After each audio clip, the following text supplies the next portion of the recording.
bass kid. Number 5. Draft. Draft comes from Mount Hawthorn in Western Australia, and he has been performing since 1998.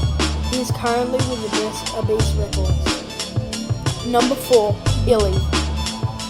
Illy represents the city of Melbourne and was a previous member of Crooked Eye. He is signed to Abyss Records and released his first album, Long Story Short, in 2009. Number 3. 360. 360 is from Melbourne and has been performing since 2008. He's an independent rapper. Number 2.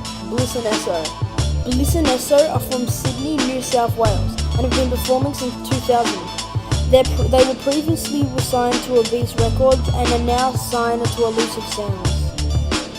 Number 1.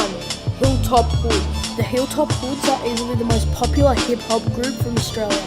They come from Adelaide and have been performing since 1991. They were originally signed to Abyss Records but now are signed to the Golden Era Records. The Hilltop Hoods are easily the most popular hip. Hey, make sure to check out my other videos and subscribe.